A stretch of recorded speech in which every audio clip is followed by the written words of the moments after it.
What's up, you smexy individuals? My name is Birdman778 and welcome to another Godfall video. Today, I'm giving my review over Godfall. We're going to cover 3 different subjects for this review, that being the story, the combat, and the overall endgame for Godfall. Now, before we get into the video, I want to let you know I am streaming on my Twitch channel, twitch.tv/Birdman778. I stream every single day, starting at noon Eastern, so make sure you stop on by to see the latest in Godfall content, and also even some Borderlands as well. Also, make sure you stay up to date on my Twitter, twitter.com/Birdman778. There you'll find all my schedule updates, terrible memes, stuff like that that are really important for the channel. And obviously stay up to date here on YouTube as well, youtube.com/Birdman778 for anything Godfall related or even Borderlands. Make sure you drop a thumbs up, a sub, and let's get going.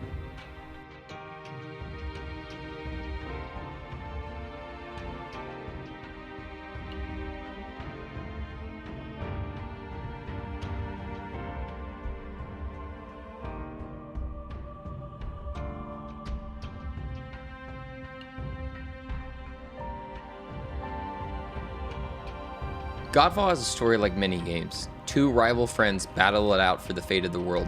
And this world is Aperion. We really don't get a whole lot of information about Aperion, unfortunately, throughout the game, other than just some brief mentions of the different realms. But many of the main part of the story is going to be found within the lore. A lot of this lore was presented to us right before launch, and was actually a very detailed story that I really enjoyed. I was really excited hearing about how Cosmira, the dragon, created this world of Aperion, and how she created the Archons, who eventually would be like these godlike entities of this world, and eventually kind of just like swaying the balance, almost kind of like Greek gods in a way, and how they interacted. But unfortunately, there really just isn't a whole lot of that within the story itself. Not a whole lot of talk about the Archons and exactly what they were doing. Not really any talk whatsoever about Cosmira. Not really much talk about the Skybreaker monolith all that much. A lot of the stuff that was presented to us beforehand just really didn't make it into the main story. Essentially, you get dropped in as Aurum. Don't really find out why you and Macross are battling each other.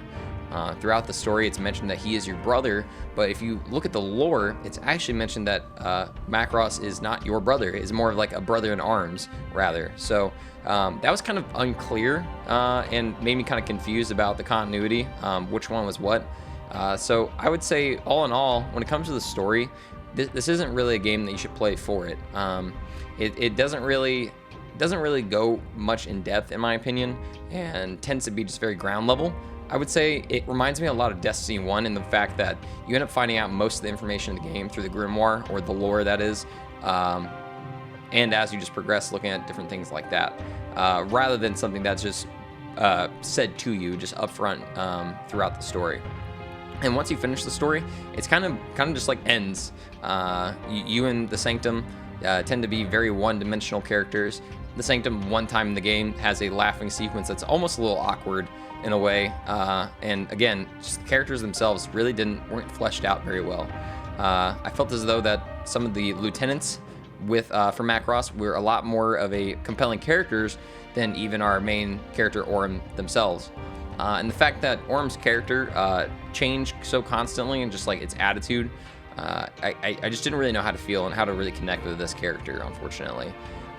Again, the Sanctum itself really just wasn't really fleshed out exactly. Why is the Sanctum talking to us? Why is there 3 heads? Why is only one head of the 3 heads talking? There just really wasn't anything really explained, and by the time you finish the game, you really just don't know what's going on. It's more like, okay, well, time to do Dreamstones, let's move on to the end game content, rather than explaining what else is within this story. I think this game will have a compelling story in the future. I think it's something that really could be fleshed out and be really good, but unfortunately, just for the base game itself, I feel like it kind of missed the mark on that. But again, I've mentioned before, I don't think Godfall is a game for the story, rather than it is a game for the gameplay and content that it can provide, especially in the end game and the combat itself, which we're going to talk about here in a moment.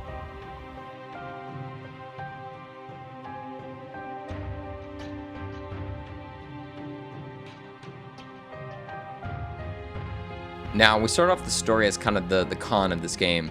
while I feel like the combat is something that really shines for Godfall.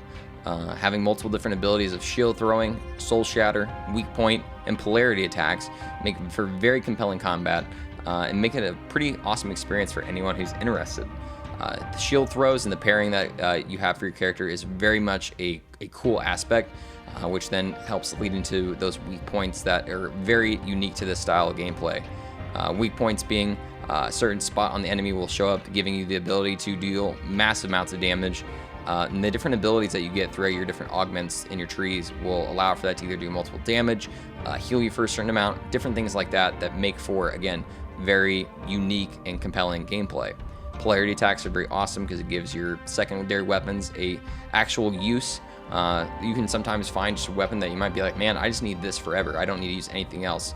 But polarity really gives you that incentive to swap to that weapon, get that huge damage boost, and even more damage depending on if you are spec into polarity. Soul Shatter, though, on the other hand, is kind of the thing that shines the most, in my opinion. The fact that light attacks do that white bar on enemies that then can be hit by a heavy attack and do massive amounts of damage is very cool. And the fact that it's something that I see a lot in the game and that's very useful makes for fun combat. Because some of these enemies tend to be very difficult. I say this is kind of a Souls-like game. I say it's Souls-light. There might be more enemies and they might be a little bit easier to kill, but at the same time, they do present a threat to you, even on an easy difficulty. Especially enemies like you might be seeing here, the Nyack, tend to be pretty big bosses, even though they're just regular enemies.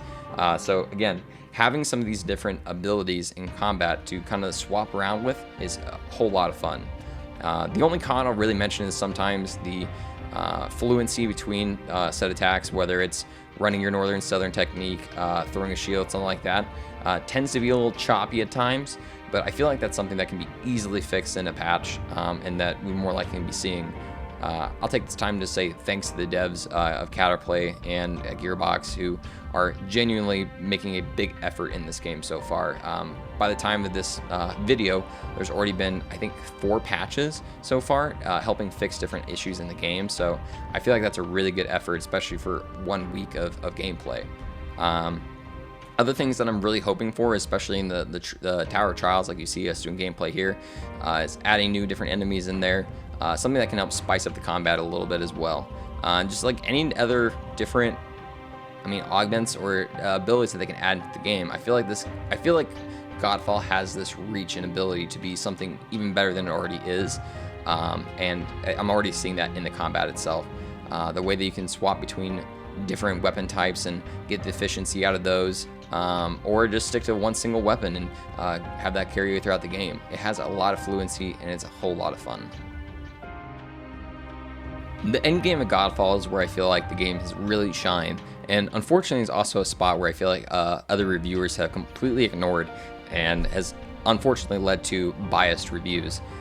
Many of the reviews that I've been viewing have mentioned no attention of going into the end game, trying out the Dreamstones, or even trying the Tower of Trials in the Ascended version. And unfortunately, I think this is kind of just disingenuous to the viewers and people like that as well. It seems like the word Anthem has been really clickbaited a lot, unfortunately, with this game. And the end game is something that I feel like makes it separated from a lot of other games. First off, you have the Ascended Tower Trials, an infinite mode of enemies that you can constantly go through with these doors where you can get different prizes, whether it's boons to help you progress through these levels, augments, weapons, anything like that that's going to help you in the game. But again, like I mentioned before, it's infinite, so you can constantly go through this and have a lot of fun. I think the co-op Tower Trials is where it really shines. Playing with my friends Chadley99 and Gartwood, definitely check them out on their Twitch channels. I know they've been covering this game as well. We've had a whole lot of fun getting to play this in co-op, and I think that's where the game really has its peak. And then you also have the Dreamstones as well, a series of missions where you have to go back through different missions in the game, fight certain bosses, find out different augments that you get, and then fight a final boss that will give you even more loot. I think it's super awesome, and it's been really fun. It kind of brings up what I have wanted in a lot of my other games, where it's a replayability of the story while also giving us more gear in the process. I feel like a lot of games kind of ignore that sometimes, and this is one that really does well. The end game of Godfall is one that you need to really pay attention to and makes the game You might have to grind through the story that might not be super compelling, but once you get to the said end game, you're going to have a whole lot of fun. And I think it's something that the devs are going to really shine with once they start expanding it and adding more content to it. And I just know that's going to happen here in the future. And I think the future Godfall is very bright in that fact.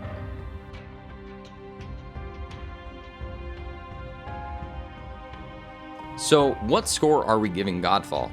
At this time, I'm going to be giving Godfall an 8 out of 10, mainly based on the combat and the end game, and pretty much just the fluency that you have with fighting.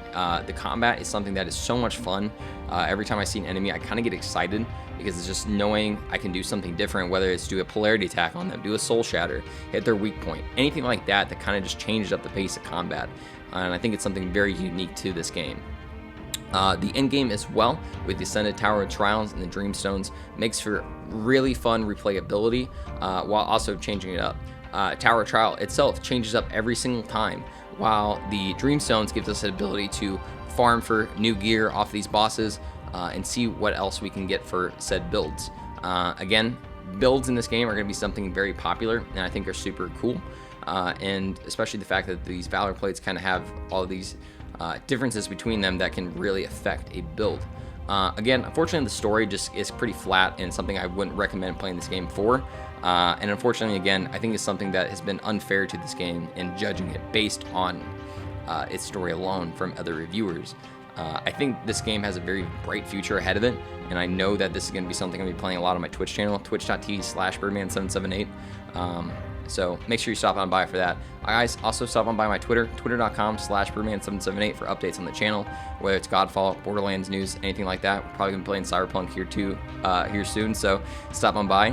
And then guys, make sure you're also giving a thumbs up on this video, and make sure you're subscribing as well. Thank you so much for listening to this review. Again, I am so thankful for this game coming out and giving me something new to do. Very exciting for the future of Godfall and exactly what all it's going to come up with. But regardless, hope you have a great night, day, whatever it may be, and stay smexy.